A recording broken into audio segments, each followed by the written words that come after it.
Hello, my true crime lovelies. How are you? I hope you are well. Thank you for clicking on this video. My name is Tanika. I'm going to dish out my 2 cents. I might have some wooden nickels in here today.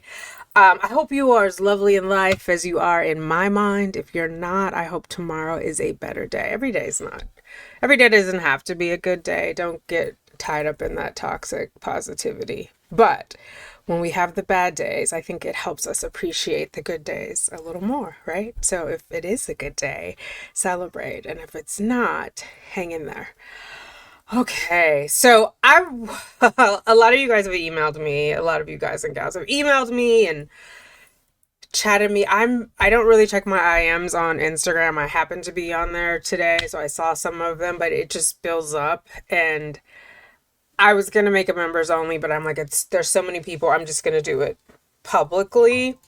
My thoughts on Sarah Boone and her family case and what the next steps are, what I think happened, etc. So I'm gonna run the intro to thank the members. We're up to over 700, which is just amazing to me.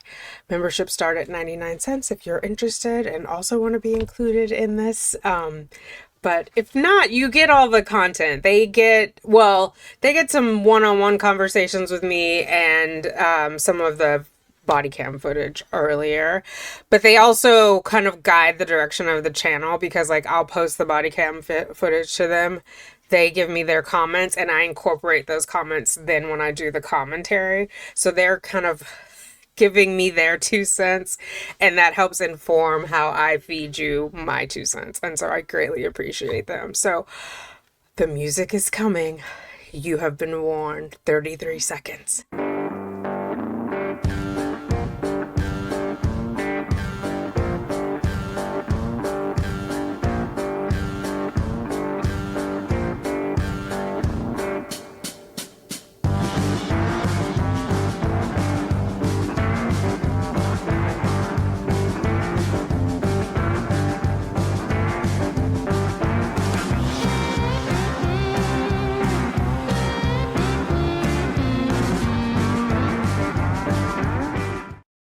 Alrighty, my little sugar bear. It's crazy how fast they change. He had his mohawk there. Now he doesn't have a full mohawk, but his hair is so much thicker and curlier now. Anyway, so Sarah. Sarah is a victim of her own making, first and foremost. I want to say that. I think some of the things that she says are completely outrageous, and I have to question the motives of her flying monkeys. And flying monkeys is a term. I did a video on flying monkeys. I'm not just saying it to like be nasty to them. Like, it's a legit thing. The name is a reference from Wizard of Oz, but there's a specific behavioral type that I'm referring to. And in her instance, I think some of her flying monkeys have flying monkeys of their own, like they're that level of vindictive and they enjoy that. I just don't understand why they don't stop her from making a fool of herself, right? And what I mean by that is, like, to get in front of Judge Jackson and go on and on and on about how Brian is alienating, her from her son, but Brian is the only one paying for the phone calls for her to talk to her son currently, right? So that is a contradiction. If there was an alienation, he would just say, don't call him. Or tell the son, don't pick up the phone. Now, are they as frequent as she would like? No. But he is paying for it, and he's paying a lot. And he said that he said so much during the hearing, right? Where he said they add up because he wants to restrict it to once a week, an hour. First he said half an hour, and then he was like, okay, well, you could do an hour. So that's $10. That's $40 a month in a 4-week month. Some months have 5 weeks, and so, or 5 weekends, and so then it would be $50. But I think, that is more than enough. And she still has access to paper and pen and stamps, right? So she could do that. And then she's asking for like these tablet grams, which I'm akinning to Cameo. I don't know if that's what it's like or not, but he's already facilitating the relationship with his dollar bill. You know what I mean? He put his money where his mouth is. So for her to say that, and then also like the pettiness of like, do you drink in front of our son? Yeah. Ma'am, we have you on video, like drunk in front of your son. I played it in the last clip of the family court. I know some of you guys were confused, like, why is this in here? Because I like receipts, right? So in case one of her flying monkeys saw my video but didn't see the other video of her drunk leaving her ex-husband or former husband's house in her 911 police Uber ride, I wanted to put it out there. So she was drunk talking to her son, and then she leaves and she doesn't have her keys. God forbid she call a locksmith. She calls Brian to come out at like 1 o'clock in the morning or whatever. I know some of you guys are like, it is Greenwich, whatever. It was very late and it was a school night. And so he had to come out of the house with his 8-year-old to bring her keys. No, Mommy. Why? No, don't put it on the keyboard. Keyboard? Yeah, this is the keyboard. Let's not put it there. It just... I'm not saying Brian is a saint. I don't know Brian. He seems like a decent father. He seems like he cares for his son. We just don't have footage of him being sloppy drunk in front of the kid. So for her to be like, well, do you ever drink? Man, what is your point? Those are not one of the items that we're here about today. The point he made was, even when you had 50% share time, you didn't utilize it fully, and he would have to come and get the kid, right? Or you were coming to his house. Maybe he said that in the Chelsea interview. At any rate, you weren't doing what you were supposed to be doing even when you were free, is what the point was. So now that you're locked up and you have all of this... No. Uh-oh. No, see, look, it's turning stuff on. How about that? Okay. Does that work? Yeah. Okay, awesome. You have all the time in the world, which I don't know, because then she also mentioned her job. Like, do you know my work hours? Like, why didn't you tell him your work hours? Why does he got to play eeny, meeny, miny, mo? You think he has free time to make long distance calls to the prison to find out your work hours? For what reason?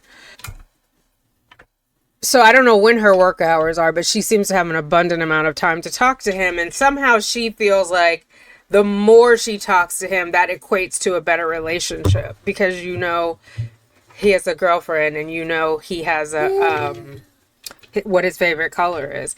And like, do you even know if the girlfriend is official? I feel like she put him on blast. What if the girl that he's seeing says that and it's like, you didn't ask me to be your girlfriend officially or whatever, you know what I mean? Like, I don't know, when I was in high school, it would be like, are you going with that person or going around with that person? But like, my mom wouldn't have known that lingo. My mom is like very literal. She would have been like, going around where? Around the water fountain? Wait. You know what I mean? And it's also like, how much do you want to tell? Because there's so many new emotions and feelings happening when you first start. Like the, I don't even want to say boy girl, because I want to be mindful of everyone. Just the attraction doesn't have to be same sex. When you start that like sexual attraction, right? That's what it's leading to, even if they're having sex or not. Do you really want to be talking to your mom about that? And then you're like cornered, because if you don't, if she asks an inappropriate question and he doesn't answer, she's going to make him feel bad about it. So yeah, I don't know. And then a lot of you guys were like, do you think he was too generous? Yes, I do. I did a whole video on it. But I think it also has something to do with the lawyer saying, like, this will make you look reasonable. And when I did the live with Hear Me Out, he was saying the judge can actually go above and beyond what they're asking for, or tighter than what they're asking for, is really what, in the context of what we were saying. Like, he could say like phone calls twice a month instead of 4 times a month, right? Or every other week. The holiday thing, she wants to be contacted at every holiday. Is that fair to Brian? And she'd have to contact him, so that means they have to build their schedule around. And some, you know, like Memorial Day, they might want to go to the water. Labor Day, those are water days for me. You know, some sand, some beach, some sunshine. I don't want to be somewhere where there's a phone signal. So now you're kind of making him do time with you, right? By your choices and your decisions. So I just, selfish is what it gives to me. Selfish. So I think, based on all the information that's been shared with me, the judge is probably going to align with what Brian wants, but hopefully will give her less than what Brian is being generous in offering, right? Her mom, the judge's mom, was in prison for murdering her dad. And so maybe she's had to go to a prison and knows like how horrible that is. I don't think Brian realizes. It's on the website. When you visit, they're going to, you know, do the search and all of those things. Brian has to sit there the whole time at the table with Sarah and her son while they talk. She already doesn't want him around for the phone calls. So, and one of you, I think it was Addie, you said like they can sit like 6 hours is their max, and Sarah asked for the maximum amount of time. So then it becomes a whole day event, right? If he's got to drive an hour and a half there, sit there for 6 hours after he's gone through the gate check, the search, you know, that's not, there's a line, sit there for 6 hours and then head out for another hour and a half, and then that interrupts whatever you're going to do the next day because you're going to be tired, like physically tired from that road trip. I mean, maybe you rent a room and spend the night and get a good night's rest, but I would want to go home after that and take a good shower, you know? Yeah. You're outnumbered. Most prisons have, at least in California, have a no hostage situation, and you have to sign that paperwork, meaning like if the inmates take over, you're on your own. Like the guards are not going to risk their lives to save you because, I mean, they're just not. Yeah, why would you do that? I would be just petrified, especially to have my kid in there. Oh, yeah. Yes, I would. What's that on your nose, buddy? What does that look like for Brian? I don't think he knows. Judge Jackson hopefully knows and will save him from himself. I can't believe the lawyer even let him put that there. And the reason why I think it's like being led by the lawyer, because when Brian was testifying, he didn't seem gung-ho about it. He was like, well, it would be better if we could just average it out to like 12 times a year, something like that. But, you know, because we have tickets and da-da-da-da. So it sounded like he was kind of, I mean, one, he was clarifying for the record, which is good, but clarifying with his lawyer too, like, easy, buddy. I don't know if I want to be there every month, but it would average out to about that. But then that means some months you'd have to go twice, you know? Yeah. Maybe 3 times. After someone has been there for so long, those visits dwindle. Christmas, Thanksgiving, one or the other, not both. Because it is a drag, and you've got costs associated with it. So you've got gas, even if you have a hybrid, right? You've got wear and tear on the car. The tires are going to be used more. Your insurance can go up, like if they're checking your odometer, because you usually get a lower rate if you're just like driving around town versus on the road. So there's an extra cost to him because of Sarah's poor judgment. And I'm glad he's willing to do it, but I just feel like I hope the judge reins it in. Okay, so that's my rant about what I think about the case overall. Do I think Sarah got her closing argument on time? No, I don't. I know a lot of you guys have been in the chat like, oh, Nicole told criminal... Oh, I can see. Classified crime that she did, but is Nicole a reliable narrator? Is Sarah a reliable narrator? I mean, it was due on the 2nd at 5 p.m. postmark. It is now the 14th. Would it take that long? Here in New York, the mail moves on Sunday. I don't know if it does that anywhere else. I can't remember if it did when I was in LA, but I mean, that was almost 20 years ago. So I just like, what would be taking so long? And in theory, right, she was meant to give her closing argument that day. They ran out of time. So she should have had her talking points. In theory, it's Sarah, so that's what I'm going to say, in theory. She should have had her talk, so she could have left there immediately and was like, boom, boom, boom, it's 5 pages, and made her points, right? Or maybe she was overwhelmed and whatever else, and the jail hooch wasn't cold or the prison hooch wasn't cold when she got back and she needed a day. But that was a Monday. So she had Tuesday, Wednesday, Thursday, Friday, Saturday, Sunday, Monday, Tuesday. She had 8 days to get it done. It shouldn't have taken all 8 days, right? And then to get it out postmarked. Because if you're serious about something, you don't wait till the last minute. Like she maybe asked the Flying Monkeys to help her with more case law, but the case law is not in her favor. I can't find one case where an incarcerated person with a violent crime, a person incarcerated for a violent crime gets alimony. So I think she gets it for those 2 years. For the time that Brian didn't file, she gets it on paper only. They do, that is her amount owing. And then she owes the $14,000 for attorney's fees. And then she owes whatever else is for child support. And so it actually ends up that she owes him money. But his attorney said we're willing to just call it even. So they're both at a zero, right? The $4,000 goes back to him. He has full control over what happens. I don't think the judge is going to entertain. Like, I get the direction of saying where it's spent. And I think Brian's attorney was intentional in making that. Like, does she have any skin in the game financially for any of the decisions that she's trying to make with him, right? And he said no. So why give her that ammo of because then basically she would feel like she could do that without consulting him. And he's running his household. Like, everything needs to go through him. I think for sure the judge is going to give him sole responsibility. And then when she's like, well, I don't know what my rights are. Well, girl, what were you screaming about for this hearing? Like, you haven't looked that up?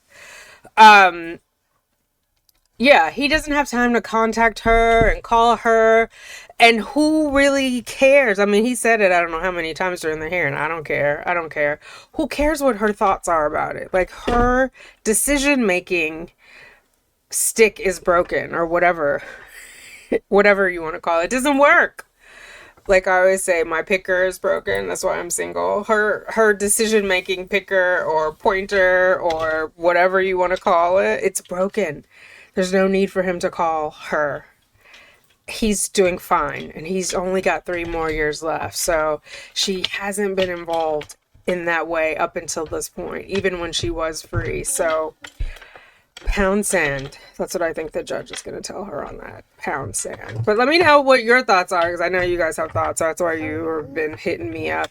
Last thing I'll say is Danny posted that the 19th, the judge will be filing the order. And I can't remember. She cited her source, but now I can't remember the source. Is it correct or not? I don't know. It might be. I mean, that would make sense after X amount of days. She's got to put the order out. She can't wait indefinitely for Sarah. I know some people are like, oh, she should wait X amount of time to make sure it's not there. But I don't think, I mean, come on, guys. Is Sarah going to say something so profound in her closing argument that it would sway the judge's decision, right? We heard what she had to say. It was not coherent. Her case law, we went through it. It didn't apply to anything that she was saying for her case. And I don't even think she put it together that it's meant, like, she's meant to make the correlation of, like, here's what this case law says, and here's how it applies to my situation. Because she didn't even attempt to do that. Like, she just told the judge what the case law said. Which, ouch, oh my God. He's tickling me from behind. I see you too. Wait. Okay, stop poking me, please. Wait. The judge can read. You don't need to read the case law to her. She's not like looking for a YouTube channel where she can just sit back and sip champagne and somebody else reads it to her. Like, the judge can read and see what the case says. What she needs to, and she said it at the top, tell me what you want to prove so I know what I'm listening for. Sarah didn't make that connection with the case law. So I think the only way the judge there's an issue, and you guys kept asking, are there appeals for civil cases? Yes, that's where the case law is coming from. Is someone appealed a civil decision? So yes, there are definitely appeals. The only way Sarah would have room for appeal is if, in fact, her statement is postmarked September 2nd, if and when it ever shows up. Then she could say that this order was given unfairly. She was allowed the time, but not allowed the opportunity for the time to toll for the judge to consider it. I don't think she did it. I mean, look at all the text messages, the tablet messages where she was always delaying. She never even got to her discovery in her murder trial, right? So I think, yeah, I think the judge is going to send an order. Is it the 19th or not? I don't know, but I like something to look forward to. So thank you, Danny. I know some people were giving you hate in the comments. I don't know why they're so mad. Like, some dates got to happen. Why not the 19th? Right? Yeah. Why not the 19th? Yeah. Yes. Yes. All right. Those are my 2 cents, my wooden nickel on what is happening. Let me move my hand so I can get to you guys. You want to do toodles? Toodles. Okay. We'll see you later. Bye.